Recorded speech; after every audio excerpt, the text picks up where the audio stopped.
Hi ಎಲ್ಲರಿಗೂ ನಮಸ್ಕಾರ. 5 K G ರೈಸ್ಗೆ ಆಗೋಷ್ಟು ಪುಳಿಯೋಗರೆ ಪೌಡರ್ನ ನಾನು ಈ ವಿಡಿಯೋದಲ್ಲಿ ತೋರಿಸಿದ್ದೀನಿ. ನಾನು ಈ ವಿಡಿಯೋನ 5-5.5 ವರ್ಷದ ಮಾಡಿದ್ದು. ಆ್ಯಕ್ಚುಲಿ ಯೂಟ್ಯೂಬ್ಗೆ ಹಾಕಬೇಕು ಅಂತಲೇ ಈ ವಿಡಿಯೋ ಮಾಡಿದ್ದು, ಬಟ್ ನಾನು ಅಪ್ಲೋಡ್ ಮಾಡಿರಲಿಲ್ಲ. ಇವಾಗ ಆ ವಿಡಿಯೋನ ನಾನು ರಿವೀಲ್ ಮಾಡ್ತಿದ್ದೀನಿ. ನಾನು ಆವಾಗ ಏನು ಪೌಡರ್ ಮಾಡಿದ್ದೆ ಆ ಪುಳಿಯೋಗರೆ ಪೌಡರ್ನ ನಾನು ಇವಾಗ ಅಪ್ಲೋಡ್ ಮಾಡ್ತಿದ್ದೀನಿ. ಫಸ್ಟಿಗೆ 30 ಗುಂಟೂರು ಮೆಣಸಿಕಾಯಿ, ಅಂದರೆ ನಾರ್ಮಲ್ ಆಗಿರೋದು. ಖಾರ ನಿಮಗೆ ಸೇರಿದ್ದು. ಖಾರ ಬೇಕು ಅಂದರೆ ಸ್ವಲ್ಪ ಜಾಸ್ತಿ ಹಾಕೊಳ್ಳಿ, ಇಲ್ಲ ಅಂದರೆ 30 ಸಾಲಕ್ಕೂ. 5 ಕೆ ಜಿಗೆ 40 ಬ್ಯಾಡ್ಗೆ ಮೆಣಸಿಕಾಯಿ. ಅಂದರೆ ಇದು ಏನು ಗುಂಟೂರು ಮೆಣಸಿಗೆ ತೊಗೊಂಡಿರ್ತೀವಿ ಅಂದರೆ ಕಲ್ಲರ್ಗೆ ಸ್ವಲ್ಪ ಎಕ್ಸ್ಟ್ರಾ, ಅಂದರೆ ನೀವು 30 ತೊಗೊಂಡ್ರೆ ಒಂದು 10 ಎಕ್ಸ್ಟ್ರಾ, ಈ ಥರ 6ಗೆ 8 ಈ ಥರ ತೊಗೊಳ್ಬೇಕಾಗುತ್ತೆ. ನಾನು 5 ಕೆ ಜಿಗೆ 30 ಗುಂಟೂರು ತೊಗೊಂಡಿದ್ದೀನಿ, 40 ಬ್ಯಾಡ್ಗೆ ತೊಗೊಂಡಿದ್ದೀನಿ. ಮತ್ತು 5 ಟೇಬಲ್ ಸ್ಪೂನ್ ಆಫ್ ಕಾಳು ಮೆಣಸು, ಬ್ಲ್ಯಾಕ್ ಪೆಪ್ಪರ್ ಸೀಡ್ಸ್ ಅದು ಬೇಕಾಗುತ್ತೆ. ಅಂದರೆ ಇಷ್ಟಕ್ಕೆ 5 ಟೇಬಲ್ ಸ್ಪೂನ್ ಬೇಕಾಗುತ್ತೆ 5 ಕೆ ಜಿಗೆ. ಆಮೇಲೆ ಯಾವುದು ಸ್ಪೂನಲ್ಲಿ ನೀವು ಹಳದಿ ತೊಗೋದಿರೋ ಅದೇ ಪ್ರಮಾಣದಲ್ಲಿ ತೊಗೊಂಡ್ರೆ ಬೆಟರು. ಒಂದೇ ಸ್ಪೂನ್ ಮೆಜರ್ಮೆಂಟ್ ಇರಬೇಕು. ಮತ್ತು ಕೋರಿಯಂಡರ್ ಸೀಡ್ಸ್ ಅಂದರೆ ಕೊತ್ತಂಬರಿ ಬೀಜ, ಅದು 5 ಟೇಬಲ್ ಸ್ಪೂನೇ. ಗ್ರೌಂಡ್ ನಟ್ಸ್, ಕಡಲೆ ಬೀಜ, ಅದು 10 ಟೇಬಲ್ ಸ್ಪೂನ್. ಜಾಸ್ತಿ ಹಾಕೊಂಡಷ್ಟು ಟೇಸ್ಟ್ ಇರುತ್ತೆ, ಅದು ನಿಮಗೆ ತೊಗೊಂಡದು. ನಾನು 10 ಟೇಬಲ್ ಸ್ಪೂನ್ ತೊಗೊಂಡಿದ್ದೀನಿ. ಅಂದರೆ ನಾವು ಏನು ಬೇರೆದೆಲ್ಲ 5 ಅಂದರೆ ಇದೆಲ್ಲ ಬ್ಲ್ಯಾಕ್ ಸೀಡ್ಸ್ ಇದೆಲ್ಲ ಏನಿದೆ ಅದಕ್ಕೆ ಸ್ವಲ್ಪ ಕಡಲೆ ಬೀಜ ಜಾಸ್ತಿ ತೊಗೊಂಡಿದ್ದೀನಿ. ಮತ್ತು 5 ಟೇಬಲ್ ಸ್ಪೂನ್ ಮೆಂತ್ಯ ಬೇಕಾಗುತ್ತೆ. ಜಾಸ್ತಿ ಹಾಕೊಂಡ್ರೆ ಕೈ ಆಗುತ್ತೆ, ಸ್ವಲ್ಪ ಕಡಿಮೆನೇ ಇರಲಿ. ಮತ್ತು 15ರಿಂದ 20 ಟೇಬಲ್ ಸ್ಪೂನ್ ಡ್ರೈ ಕೋಕೋನಟ್. ನೀವು ಜಾಸ್ತಿ ಹಾಕೊಂಡ್ರು ಟೇಸ್ಟ್ ಇರುತ್ತೆ, ಏನು ತೊಂದರೆ ಆಗಲ್ಲ. ಬಟ್ ಆದರೆ 5 ಕೆ ಜಿಗೆ ಅಂತ ಬಂದಾಗ 20 ಟೇಬಲ್ ಸ್ಪೂನ್ ಸಾಕು ಅಂತ ಅನಿಸುತ್ತೆ. ಮತ್ತು ಬೆಲ್ಲ ಏನಪ್ಪ ಅಂದರೆ ತೀರಾ ಜಾಸ್ತಿ ಬೇಡ, ಯಾಕಂದರೆ ನಾವು ಗೊಜ್ಜು ಮಾಡುವಾಗ ಬಳಸಿದ್ರೆ ಸಹಜ ಬಳಸ್ತೀವಿ, ಬಳಸ್ದೇ ಇರೋರು ಹಾಕೋಬೋದು. ಬಟ್ ಬೆಲ್ಲ 5 ಟೇಬಲ್ ಸ್ಪೂನ್ ಆದರೆ ಸಾಕು. ಮತ್ತು ಹುಣಸೆಹಣ್ಣು 2 ಲೆಮನ್ ಸೈಜ್, ಅಂದರೆ ನಿಂಬೆಹಣ್ಣು ಗಾತ್ರಾಗ ಏನು ಸೈಜ್ ಇರುತ್ತೋ ಅಷ್ಟು ಬೇಕಾಗುತ್ತೆ ಹುಣಸೆಹಣ್ಣು. ಜಾಸ್ತಿ ಬೇಡ ಅಂತ ಅನಿಸುತ್ತೆ ನನಗೆ, 2 ಸೈಜೇ ಸಾಕು. ಯಾಕೆ ಅಂದರೆ ಪುಳಿಯೋಗರೆ ಪೌಡ್ರು ಮಾಡಿಟ್ಕೋತೀವಿ, ಜೊತೆಗೆ ಗೊಜ್ಜು ಮಾಡುವಾಗ ನಾನು ಯೂಸ್ ಮಾಡ್ತೀನಿ. ಬೆಲ್ಲ ಮತ್ತು ಹುಣಸೆಹಣ್ಣ ರೆಗ್ಯುಲರಾಗಿ ಯೂಸ್ ಮಾಡೋದ್ರಿಂದ ನಾನು 2 ಲೆಮನ್ ಸೈಜಷ್ಟೇ ತೊಗೊಂಡಿದ್ದೀನಿ, ಸಾಕು. ಮತ್ತು ಬಿಳಿ ಎಳ್ಳು 5 ಟೇಬಲ್ ಸ್ಪೂನ್ ಬೇಕು, ಅಂದರೆ 5 ಕೆ ಜಿಗೆ 5 ಟೇಬಲ್ ಸ್ಪೂನ್ ಬೇಕಾಗುತ್ತೆ. ಮತ್ತು ಕಪ್ಪೆಳ್ಳು ಅದು 10 ಟೇಬಲ್ ಸ್ಪೂನ್ ತೊಗೊಂಡಿದ್ದೀನಿ, ಬೇಕಾಗುತ್ತೆ 10 ಟೇಬಲ್ ಸ್ಪೂನು. ಎಳ್ಳು ಜಾಸ್ತಿ ಇದ್ದರೆ ಏನು ತೊಂದರೆ ಆಗಲ್ಲ, ಒಗ್ಗರಣೆಗೂ ಹಾಕೋತೀವಿ, ಬಟ್ ಏನು ತೊಂದರೆ ಆಗಲ್ಲ ಪೌಡರ್ಗೆ.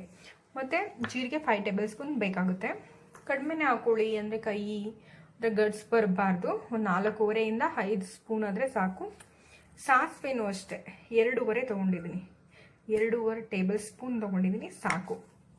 ಮತ್ತು ಕಡಲೆಬೇಳೆ 5 ಟೇಬಲ್ ಸ್ಪೂನ್ ತೊಗೊಂಡಿದ್ದೀನಿ. ಮತ್ತು ಉದ್ದಿನ ಬೇಳೆ 5 ಟೇಬಲ್ ಸ್ಪೂನ್ ತೊಗೊಂಡಿದ್ದೀನಿ. ಕರಿ ಲೀವ್ಸ್ ಆ್ಯಕ್ಚುಲಿ 2 ಕಪ್ ಹಾಕೋಬೇಕಾಗುತ್ತೆ ಇದಕ್ಕೆ. 5 ಕೆ ಜಿಗೆ ನಾನು ಒಗ್ಗರಣೆಗೂ ಕೊಟ್ಟು ಪೌಡ್ರಿಗೆ ಕಲಸಿಟ್ಕೊಳ್ಳೋದ್ರಿಂದ ನಾನು 1 ಕಪ್ ತೊಗೊಂಡಿದ್ದೀನಿ, ಸಾಲಕ್ಕೂ 1 ಕಪ್ಪೆ. ನಿಮಗೆ ಬೇಕು ಫ್ಲೇವರ್ ಅಂದರೆ ಹಾಕೊಳ್ಳಿ, ರುಬ್ಬಕ್ಕೆ ಒಗ್ಗರಣೆಗೂ ಜಾಸ್ತಿ ಹಾಕೊಳ್ಳಿ. ಈ ಪೌಡ್ರಿಗೆ ಒಗ್ಗರಣೆನೂ ನೀವು ಮಾಡಿ ಇಟ್ಕೋಬೋದು, ಇಲ್ಲಾಂದರೆ ಇದೆ ಇಷ್ಟೇನು ನಾನು ಇವಾಗ ಹೇಳ್ತಿದ್ದೀನಿ ಅಷ್ಟೇ ಹಾಕ್ಕೊಂಡು ಕೂಡ ಹಾಗೆ ಇಟ್ಕೋಬೋದು, ಜಾಸ್ತಿನೇ ಬಾಳಿಕೆ ಬರುತ್ತೆ. ಮತ್ತು ಹಿಂಗು ಒಂದು 5 ಕೆ ಜಿ ಅಂತ ಬಂದಾಗ ಒಂದು ಅರ್ಧ ಟೇಬಲ್ ಸ್ಪೂನ್ ಆದರೆ ಸಾಕು ಹಿಂಗು. ಮತ್ತು ಅರಿಶಿಣದ ಪೌಡರ್, ಟರ್ಮರಿಕ್ ಪೌಡರ್ ಏನು ಜಾಸ್ತಿ ಬೇಡ, 2.5 ಸ್ಪೂನ್ ಆದರೆ ಸಾಕು, ತೀರಾ ಕೈ ಬಂದುಬಿಡುತ್ತೆ. ಸೊ 2.5ರಿಂದ 2.5 ಆದರೆ ಸಾಕು. ಮತ್ತು ಸಾಲ್ಟ್ ನಮ್ಮ ಟೇಸ್ಟ್ಗೆ ತಕ್ಕಂಗೆ ಸಾಲ್ಟ್. ನೀವು ಹರಳಾರು ತೊಗೊಳ್ಳಿ, ಇಲ್ಲಾಂದರೆ ಪೌಡ್ರ್ ತೊಗೊಳ್ಳಿ. ಹರಳು ತೊಗೊಂಡ್ರೆ ಬೆಟರು, ಯಾಕಂದರೆ ಟೇಸ್ಟ್ ಇರುತ್ತೆ. ಬಟ್ ಅದು ಹಾಕೊಳ್ಳುವಾಗ ನಿಮಗೆ ಹೇಗೆ ಹಾಕೋತೀರಾ ಅದನ್ನು, ಅಂದರೆ ನೀವು ಗೊಜ್ಜು ಮಾಡೋ ಟೈಮಲ್ಲಿ ನಿಮಗೆ ಸಾಲ್ಟ್ ವೇರಿಯೇಷನ್ ಆಗಿಬಿಡುತ್ತೆ. ಸೊ ಇದನ್ನೇ ಯೂಸ್ ಮಾಡಿದ್ರೆ ಬೆಟರ್, ಸಾಲ್ಟ್ ಪೌಡರ್ನ. ಅದನ್ನು ಹಾಕೊಳ್ಳಿ, ಇಲ್ಲ ಅಂತಲ್ಲ, ಅದು ಗೊಜ್ಜು ಮಾಡೋ ಟೈಮಲ್ಲಿ ಸ್ವಲ್ಪ ಸಾಲ್ಟ್ನ ಕಡಿಮೆ ಹಾಕೊಳ್ಳಿ. ಆಮೇಲೆ ಇದಕ್ಕೆ ಕುಕ್ಕಿಂಗ್ ಆಯಿಲ್ ಬೇಕಾಗುತ್ತೆ, ಅಂದರೆ ಎಣ್ಣೆ. ಎಷ್ಟು ಅಂದರೆ ಜಸ್ಟು ಟರ್ಮರಿಕ್ ಇದು, ಮತ್ತು ಕರಿ ಲೀವ್ಸ್, ಬ್ಯಾಡ್ಗೆ, ಅದಾದ ನಂತರ ಹುಣಸೆಹಣ್ಣು, ಇದಿಷ್ಟನ್ನ ಸ್ವಲ್ಪ ಆಯಿಲಲ್ಲಿ ಫ್ರೈ ಮಾಡಬೇಕಾಗುತ್ತೆ. ಆವಾಗ ಅದಕ್ಕೆ ಏನು ಎಣ್ಣೆ ಬೇಕು ಸಾಕು, ಒಂದು 5 ಟೇಬಲ್ ಸ್ಪೂನ್ ಕುಕ್ಕಿಂಗ್ ಆಯಿಲ್ ಆದರೆ ಸಾಕು. ಇಷ್ಟು ಬೇಕಾಗುತ್ತೆ ಪೌಡರ್ ಮಾಡೋಕ್ಕೆ. ಈಸಿ ಆ್ಯಂಡ್ ಕ್ವಿಕ್, ಬೇಗ ಮಾಡಿಕೊಂಡ್ರೆ ತುಂಬ ಚೆನ್ನಾಗಿರುತ್ತೆ. ಅಂದರೆ ನಾನು ಮನೇಲಿ ಮಾಡಿದ್ದೆ, ತುಂಬ ಟೇಸ್ಟ್ ಚೆನ್ನಾಗಿ ಬಂದಿತ್ತು. ಆದ್ದರಿಂದ ತುಂಬ ಚೆನ್ನಾಗಿತ್ತಲ್ಲ ಅಂದ್ಬಿಟ್ಟು ಪ್ರಿಪೇರ್ ಆಗಿ ಮಾಡಿಟ್ಕೊಳ್ಳೋಣ. ನಾನು 1-2 kg ಮಾಡ್ಕೊಂಡಿದ್ದೆ. ಈಗ 5 kg ರೈಸ್ಗೆ ಏನು ಬೇಕು ಅದನ್ನು ಮಾಡಿಟ್ಕೋತಿದ್ದೀನಿ. ಹಾಯ್ ಫ್ರೆಂಡ್ಸ್, ಇವಾಗ ಪೌಡ್ರು ಹೇಗೆ ಮಾಡ್ಕೊಳ್ಳೋದಂತ ನೋಡ್ಕೊಳ್ಳೋಣ. ಅಂದರೆ ಪೌಡ್ರು ಮಾಡೋಕ್ಕೆ ಫಸ್ಟ್ ಏನು ಪ್ರಿಪ್ರೇಷನ್ಸ್ ಬೇಕು ಅದನ್ನು ನೋಡ್ಕೊಳ್ಳೋಣ. ಫಸ್ಟು ಸಿಮ್ಮಲ್ಲೇ ಇಟ್ಕೊಳ್ಳೋಣ. ಸಿಮ್ಮಲ್ಲಿಟ್ಟು ಒಂದು ಕಡಾಯಿ ಇಟ್ಕೊಳ್ಳೋಣ ಫ್ರೈ ಮಾಡ್ಕೊಳ್ಳೋಕ್ಕೆ. ಅದಾದ ನಂತರ ಮೊದಲಿಗೆ ನಾನು ಆವಾಗಲೇ ಹೇಳಿದೆ ಇದನ್ನು ಹಾಗೆ ಡ್ರೈ ರೋಸ್ಟ್ ಮಾಡ್ಕೋಬೋದು. ಬಟ್ ಆದರೆ ನಾನು ಆಯಿಲ್ ಹಾಕೋತೀನಿ. ಆಯಿಲ್ ಹಾಕೊಂಡ್ರೆ ಸ್ವಲ್ಪ ಟೇಸ್ಟ್ ಚೆನ್ನಾಗಿರುತ್ತೆ, ಕ್ರಿಸ್ಪಿ ಬರುತ್ತೆ. ಅಂದರೆ ಪೌಡ್ರು ನಾವು ಒಂದು ಸ್ಪೂನ್ ಟೇಬಲ್ ಸ್ಪೂನ್ ಆಯಿಲ್ ಹಾಕ್ಕೊಂಡು ಫ್ರೈ ಮಾಡಿದ್ರೆ ಏನಾಗುತ್ತೆ ಅಂದರೆ ನಾವು ಕ್ರಾಸ್ ಗ್ರೈಂಡ್ ಮಾಡ್ಕೋಬೇಕು ಪೌಡರ್ನ. ಸೊ ಅದಕ್ಕೆ ಸ್ವಲ್ಪ ಆಯಿಲ್ ಹಾಕೊಳ್ಳೋಣ. ಈಗ ನಾವು ಆಯಿಲ್ ಹಾಕ್ತಾನೆ ಎಲ್ಲ ರೋಸ್ಟ್ ಮಾಡಿದ್ರೆ ತುಂಬ ಸ್ಮೂತಿ ಪೌಡರ್ ಆಗಿಬಿಡುತ್ತೆ. ಸೊ ಅದಕ್ಕೆ ಸ್ವಲ್ಪ ಆಯಿಲ್ ಹಾಕ್ಕೊಂಡ್ರೆ ಬೆಟರ್ ಅನ್ನಿಸ್ತು. ಸ್ವಲ್ಪ ಆಯಿಲ್ ಹೀಟ್ ಆಗಲಿ, ಹೈ ಫ್ಲೇಮ್ ಬೇಡ, ಮೀಡಿಯಮಲ್ಲೇ ಇರಲಿ. ಮೀಡಿಯಮ್ ಲೋ, ಓಕೆ, ಲೋಲೇ ಇಟ್ಕೊಳ್ಳೋಣ. ಮೊದಲಿಗೆ ಮೆಂತ್ಯ ಕಾಳು ಹಾಕೊಳ್ಳೋಣ.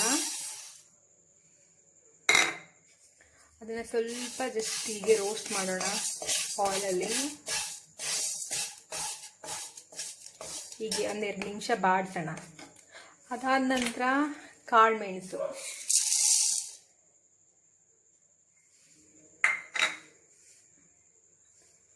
ಯಾಕಂದರೆ ಅದು ತುಂಬ ಗಟ್ಟಿ ಪದಾರ್ಥ, ಆದ್ದರಿಂದ ಸ್ವಲ್ಪ ಫ್ರೈ ಮಾಡಬೇಕಾಗುತ್ತೆ.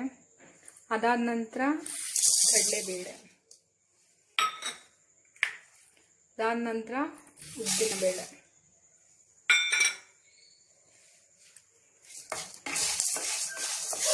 ಚೆನ್ನಾಗಿ ಫ್ರೈ ಮಾಡೋಣ. ಸ್ವಲ್ಪ ಆಯಿಲ್ ಇರಲಿ, ಯಾಕಂದರೆ ಕ್ರಾಸ್ ಗ್ರೈಂಡ್ ಮಾಡಬೇಕು. ಸ್ವಲ್ಪ ತರಿಯಾಗಿದ್ದರೆ ಪೌಡರ್ ಬೆಟರ್.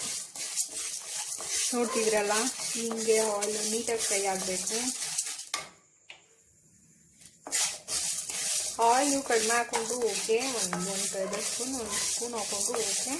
ಒಟ್ಟಿನಲ್ಲಿ ಆಯಿಲಲ್ಲಿ ಫ್ರೈ ಆದರೆ ಬೆಸ್ಟ್, ಟೇಸ್ಟ್ ಚೆನ್ನಾಗಿರುತ್ತೆ.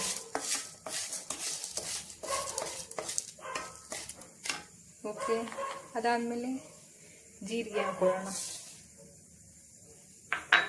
ಫಸ್ಟು ತುಂಬ ಥಿಕ್ನೆಸ್ ಯಾವುದಿರುತ್ತೋ ಅದನ್ನು ಫ್ರೈ ಮಾಡ್ಕೊಬಿಡೋಣ. ಇದು ಹಾಕು. ನಂತರ ಸಾಸಿವೆ,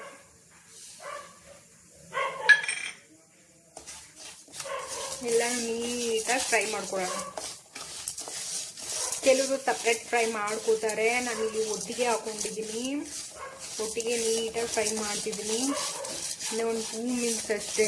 ಇದ್ರ ಸ್ಮೆಲ್ ಗೊತ್ತಾಗುತ್ತೆ, ಅಂದರೆ ಇದ್ರ ಫ್ಲೇವರ್ಸ್ ಏನಿದೆ ಅದು ಹೊರಗಡೆ ಬರುತ್ತೆ, ಗೊತ್ತಾಗುತ್ತೆ. ನೆಕ್ಸ್ಟ್ ಗ್ರೌಂಡ್ ನಟ್ಸ್, ಕಡಲೆ ಬೀಜ, ಇದನ್ನು ಹಾಕೊಳ್ಳೋಣ. ನಾನು 5 kg ರೈಸ್ಗೆ 5 kg ಪೌಡರ್ ಅಲ್ಲ, 5 kg ರೈಸ್ಗೆ ಎಷ್ಟು ಪೌಡರ್, ಎಷ್ಟು ಕ್ವಾಂಟಿಟಿ ಬೇಕು ಅಷ್ಟು ಹಾಕೊಳ್ತಾ ಇದ್ದೀನಿ. ನೀಟಾಗಿ ಫ್ರೈ ಆಗಲಿ. ಸ್ಮೆಲ್ ಬರ್ತಾ ಇದೆ. ನೀಟಾಗಿ ಸ್ವಲ್ಪ ಅಂದರೆ ಆಯಿಲ್ ಏನಿದೆ ಟೇಸ್ಟ್ ಫ್ರೈ ಆಗಬೇಕು. ಫ್ರೈ ಆದರೆ ಫೀಲ್ ಕಂಫರ್ಟಬಲ್. ಕ್ರಾಸ್ ಗ್ರೈಂಡ್ ಮಾಡಿದ್ರೆ ಬೆಟರ್, ಯಾಕಂದರೆ ತುಂಬ ಸ್ಮೂತ್ ಆಗಿಬಿಟ್ರೆ ಪುಳಿಯೋಗರೆ ಟೇಸ್ಟ್ ಇರಲ್ಲ. ಟೇಸ್ಟ್ ಅನ್ನೋದಕ್ಕಿಂತ ಅದು ಮಾಮೂಲಿ ಸಾಂಬಾರು ಪೌಡರ್ ಈ ಟೈಪಲ್ಲಿ ಆಗಿಬಿಡುತ್ತೆ. ಪುಳಿಯೋಗರೆ ಪೌಡರ್ ಸ್ವಲ್ಪ ಯಾವಾಗಲೂ ಸ್ವಲ್ಪ ತರಿ ಆಗಿದ್ರೇ ಚೆಂದ ತಿನ್ನೋಕ್ಕೆ. ಆಯಿಲಲ್ಲಿ ಫ್ರೈ ಮಾಡ್ಕೊತಿದ್ದೀನಿ. ಮೊದಲಿಗೆ ಹೇಳಿದಾಗೆ ಆಯಿಲ್ ಡ್ರೈ ಆಗಲಿ. ಸ್ಮೆಲ್ ಬರ್ತಾ ಇದೆ ಎಲ್ಲದು. ನೀವು ಲೋಲೇ ಇಟ್ಕೊಂಡು, ಸ್ವಲ್ಪ ಕ್ವಾಂಟಿಟಿ ಮಾಡ್ಕೊಳ್ಳೋರು ಲೋಲ್ ಇಟ್ಕೊಳ್ಳಿ. ಈಗ ನಾನು 5 kg ಮಾಡೋದ್ರಿಂದ ಮೀಡಿಯಮ್ ಇಟ್ಟಿದ್ದೀನಿ, ಊರಿನ ಮೀಡಿಯಮ್ ಇಟ್ಟಿದ್ದೀನಿ. ಸೊ ಹಾಗಾಗಿ ಇಷ್ಟಿರಲಿ, ಇಷ್ಟರಲ್ಲೇ ಮಾಡ್ಕೊಳ್ಳಿ. ಈಗೆಲ್ಲ ಚಟಪಟ ಅಂತ ಸಿಡಿತಾ ಇದೆ ನೋಡಿ. ಐಟಮ್ಸ್ ಕರೆಕ್ಟಾಗಿರಲಿ, ಇಷ್ಟೇ ಸಾಕು. ಕೆಲವರು ಚಕ್ಕೆ ಹಾಕ್ತಾರೆ ಪೌಡರ್, ಪುಳಿಯೋಗರೆ ಪೌಡರ್ಗೆ. ಫ್ರಾಗ್ರೆನ್ಸ್ ಇರಲಿ ಮತ್ತು ಸ್ವಲ್ಪ ಖಾರ ಘಾಟ್ ಇರಲಿ ಅಂತ. ಬಟ್ ನಾನಿಲ್ಲಿ ಚಕ್ಕೆ ಬಳಸ್ತಿಲ್ಲ. ಇಷ್ಟೇ ಸಾಕು. ಇಷ್ಟು ಫ್ರೈ ಆಗಿ ಇಷ್ಟಾದರೆ ಸಾಕಾಗಿರುತ್ತೆ. ಆಲ್ ಬಿಡಿಸ್ಕೊತಿದೆ. ಈಗ ನಾನು ಹುರ್ಕೊಂಡಿರೋ ಐಟಮ್ಸ್ನೆಲ್ಲ ಕೂಲ್ ಡೌನ್ ಮಾಡ್ತಿದ್ದೀನಿ. ಸ್ವಲ್ಪ ಹಾರಬೇಕದು. ಆರಿದ ನಂತರ ರುಬ್ಬಬೇಕಾಗುತ್ತೆ. ಸೊ ಅಲ್ಲಿವರೆಗೆ ನೆಕ್ಸ್ಟ್ ಏನು ಐಟಮ್ಸ್ ಇದೆ ನೋಡ್ಕೊಳ್ಳೋಣ. ನೆಕ್ಸ್ಟ್ ಅದೇ ಬಾಣಲಿಗೆ ಹುಣಸೆಹಣ್ಣು ಹಾಕ್ಕೊಂಡಿದ್ದೀನಿ. 2 ಲೆಮನ್ ಸೈಜಷ್ಟು ಹುಣಸೆಹಣ್ಣು ಹಾಕ್ಕೊಂಡಿದ್ದೀನಿ. ಅದಕ್ಕೆ ಸ್ವಲ್ಪ ಒಂದೇ ಒಂದು ಡ್ರಾಪ್ ಎಣ್ಣೆ ಹಾಕ್ಕೊಂಡಿದ್ದೀನಿ. ಅಲ್ಲೇ ಎಣ್ಣೆ ಇದ್ದಿದ್ದರಿಂದ ನಾನು ಜಾಸ್ತಿ ಹಾಕಿಲ್ಲ. ನಾನು ಅಡುಗೆ ಮಾಡೋ ಟೈಮಲ್ಲಿ ಗೊಜ್ಜು ಮಾಡ್ಕೊಳ್ಳೋ ಟೈಮ್ಗೆ ಮತ್ತು ಹುಣಸೆಹಣ್ಣು ಮತ್ತು ಬೆಲ್ಲ ಯೂಸ್ ಮಾಡೋದ್ರಿಂದ ನಾನು 2 ಲೆಮನ್ ಸೈಜು 5 kgಗೆ ಎಷ್ಟು ಬೇಕು ಅಷ್ಟು ಮಾತ್ರ ಹಾಕಿದ್ದೀನಿ. ಸೊ ಸಾಕಾಗುತ್ತೆ. ನಿಮಗೆ ಜಾಸ್ತಿ ಬೇಕು ಅನ್ನೋರು ಇನ್ನೊಂದು 3 ಲೆಮನ್ ಸೈಜಷ್ಟು ತೊಗೊಂಡ್ರೆ ಸಾಕು. ಚೆನ್ನಾಗಿ ಸ್ವಲ್ಪ ಆಯಿಲಲ್ಲಿ ಫ್ರೈ ಆಗಿ ಬಾಡಿಸಿಟ್ಟಿದ್ದೀನಿ. ಇಷ್ಟಾದರೆ ಸಾಕು. ಸ್ವಲ್ಪ ಆಯಿಲಲ್ಲಿ ರೋಸ್ಟ್ ಆದರೆ ನಾನು ನೀಟಾಗಿ ಕಸ ಎಲ್ಲ, ಅಂದರೆ ಕೆಲವರು ಹುಣಸೆಹಣ್ಣು ಮನೇಲೇ ಮಾಡಿ ಇಟ್ಕೊಂಡಿರ್ತಾರೆ, ಅದನ್ನು ಡೈರೆಕ್ಟಾಗಿ ಯೂಸ್ ಮಾಡ್ಬೋದು. ಇದು ನಾನು ಹೊರಗಡೆಯಿಂದ ತಂದಿರೋದು. ಸೊ ಹಾಗಾಗಿ ಬೀಜ ಕಸ ಎಲ್ಲ ಇರುತ್ತೆ, ನೀಟಾಗಿ ತೆಗೆದು ಸ್ವಲ್ಪ ನೀರಲ್ಲಿ ವಾಶ್ ಮಾಡಿ, ಎಲ್ಲ ಡ್ರೈಯಲ್ಲಿ ತೀರಾ ವಾಶ್ ಮಾಡಬಾರ್ದು, ನೀರಲ್ಲಿ ಜಸ್ಟ್ ಮೇಲ್ಗಡೆ ಏನು ಕಸ ಇರುತ್ತೆ ಎಲ್ಲ ತೆಗೆದು ಅದನ್ನು ಸ್ವಲ್ಪ ವಾಶ್ ಮಾಡಿ ಆಯಿಲಲ್ಲಿ ಫ್ರೈ ಮಾಡ್ಕೊಂಡಿದ್ದೀನಿ. ಈಗ ಅದೇ ಬಾಣಲಿಗೆ ಇದಾಯಿತು, ಎಲ್ಲ ಕಾಳ್ಸಾಯಿತು ಮತ್ತು ಹುಣಸೆಹಣ್ಣು ಆಯಿತು. ಈಗ ಅದೇ ಬಾಣಲಿಗೆ ಮೆಣಸಿನ್ಕಾಯಿಗಳನ್ನ ಹುರ್ಕೊಳ್ತಿದ್ದೀನಿ ನಾನು. ಆಯಿಲ್ ಅಲ್ಲೇ ಇರೋದ್ರಿಂದ ಆಯಿಲ್ ಅವಶ್ಯಕತೆ ಇಲ್ಲ. ಮೊದಲಿಗೆ ನಾನು ಗುಂಟೂರು ಮೆಣಸಿನ್ಕಾಯಿ ಹಾಕ್ಕೊಳ್ತಿದ್ದೀನಿ. ಅದ ನಂತರ ಎಲ್ಲ ಮೆಣಸಿನ್ಕಾಯಿಗಳನ್ನು ಹಾಕ್ತಿದ್ದೀನಿ. ಸ್ವಲ್ಪ 1-2 ಸ್ಪೂನ್ ಆಯಿಲ್ ಆದರೆ ಸಾಕು, 1-2 ಡ್ರಾಪ್ ಆದರೆ ಸಾಕು. ಚೆನ್ನಾಗಿ ಬಾಡಿಸ್ಕೋಬೇಕು.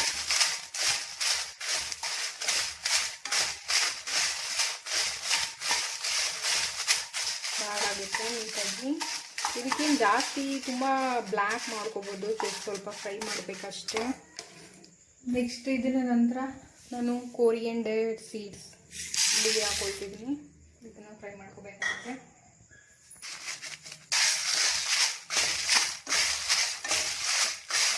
ನೀಟಾಗಿ ಫ್ರೈ ಮಾಡ್ಕೋಬೇಕಾಗುತ್ತೆ ಎರಡನ್ನೂ.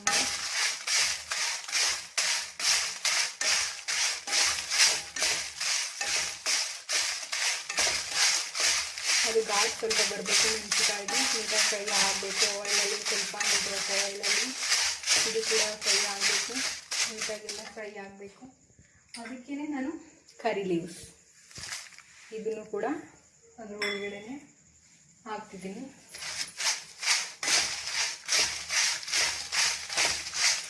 ಹೇಳಿದ್ನಲ್ಲ, ನಾವು ಜಾಸ್ತಿ ಕ್ವಾಂಟಿಟಿ ಮಾಡುವಾಗ ಪಾತ್ರೆ ಸ್ವಲ್ಪ ದೊಡ್ಡ ತಗೊಳ್ಳಿ. ಹಾಗೆ ಜಸ್ಟ್ ಫ್ರೈ ಮಾಡ್ಕೊಂಡಿರೋದು. ಅದಾದ ನಂತರ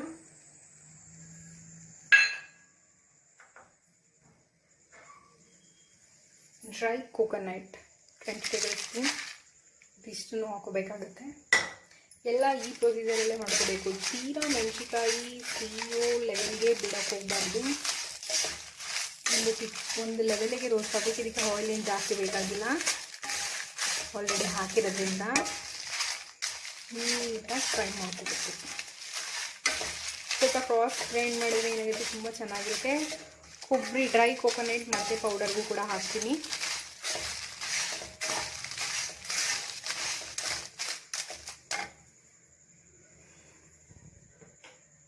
ಚೆನ್ನಾಗಿ ಫ್ರೈ ಮಾಡಬೇಕಾಗುತ್ತೆ.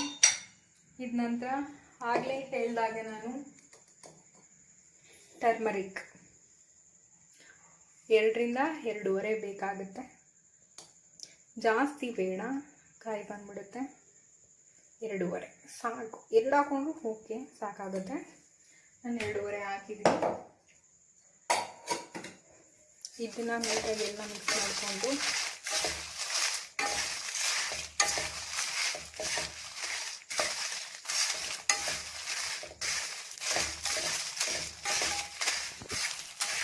ನಿಮಿಷ ಆದರೂ ಸಾಕು.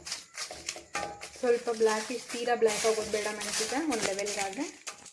ಈಗ ಅದೇ ಬಾಣಲಿಗೆ ಎಳ್ಳು ಹಾಕೊಳ್ಳೋಣ.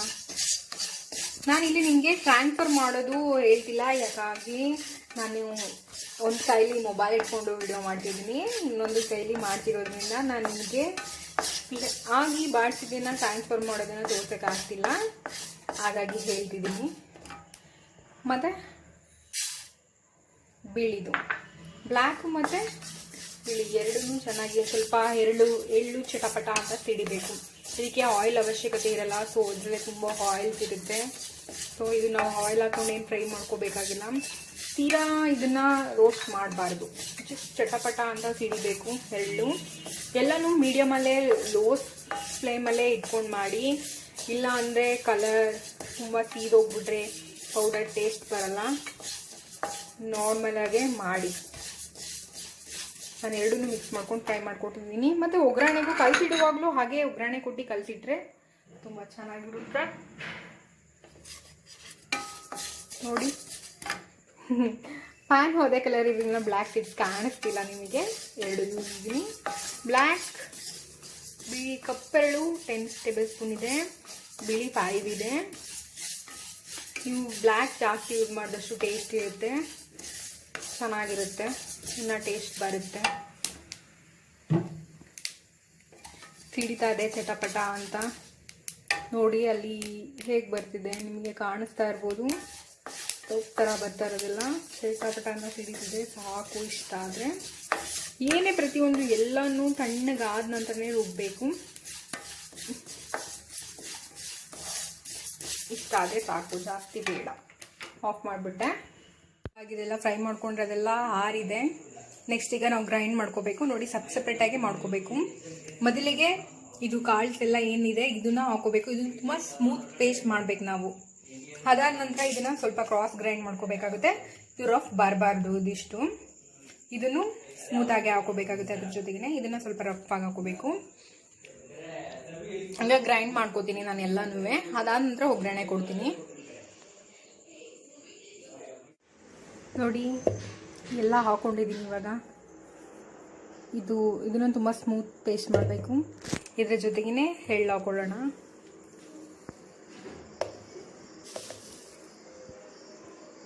ನಾನು ಇಲ್ಲಿ ಒಂದು ಕೈಲಿ ವಿಡಿಯೋ ಮಾಡ್ತಿರೋದ್ರಿಂದ ಕಂಫರ್ಟಬಲಾಗಿ ಹಾಕೊಳ್ಳೋಕ್ಕಾಗ್ತಾಯಿಲ್ಲ.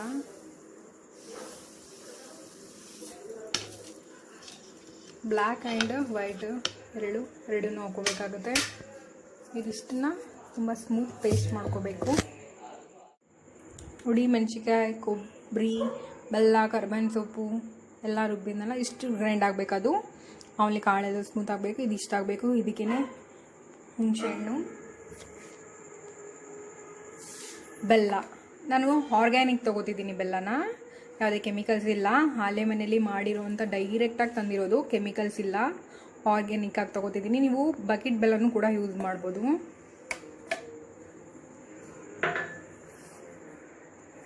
ಇದಕ್ಕೆ ಅದೇ ಅರ್ಧ ಟೇಬಲ್ ಸ್ಪೂನಷ್ಟು ಇಂಗು. ಇಷ್ಟ ಆದರೆ ಸಾಕು.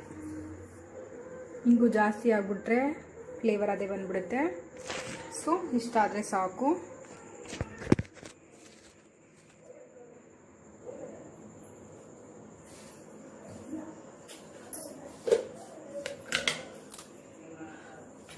ಇದಕ್ಕೇನೆ ಸಾಲ್ಟ್,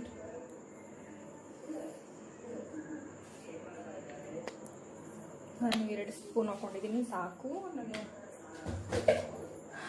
ಗೊಜ್ಜು ಮಾಡುವಾಗ ಹಾಕೊಳ್ತೀನಿ. ಸೊ ಇಷ್ಟನ್ನ ಗ್ರೈಂಡ್ ಬೆಲ್ಲ ಜಾಸ್ತಿ ಹಾಕೊಂಡ್ರೆ ಮುದ್ದೆ ಥರ ಆಗ್ಬಿಡುತ್ತೆ. ಅಷ್ಟೇ ಸಾಕು. ನಾನು ಆರ್ಗ್ಯಾನಿಕ್ ಬೆಲ್ಲನೇ ಯೂಸ್ ಮಾಡಿದ್ದೀನಿ, ಕೆಮಿಕಲ್ಸ್ ಇಲ್ಲ. ನೋಡಿ, ಇದು ಫ್ಲ್ಯಾಶ್ ಆನ್ ಮಾಡಿದ್ರಿಂದ ಕಲರ್ ಕಾಣಿಸ್ತಿಲ್ಲ, ಒಳ್ಳೆ ಕಲರ್ ಬಂದಿದೆ.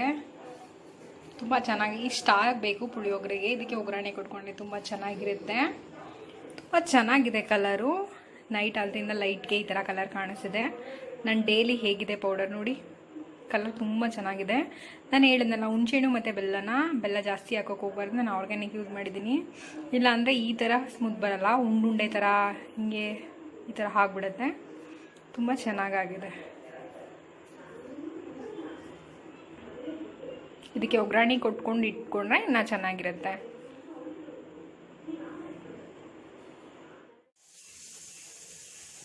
ಹಾಯ್ ಫ್ರೆಂಡ್ಸ್, ಇವಾಗ ನೋಡ್ತಿದ್ದೀರಲ್ಲ ಎಷ್ಟು ಸೂಪರ್ ಫೈನ್ ಪೇಸ್ಟ್ ಆಗಿದೆ.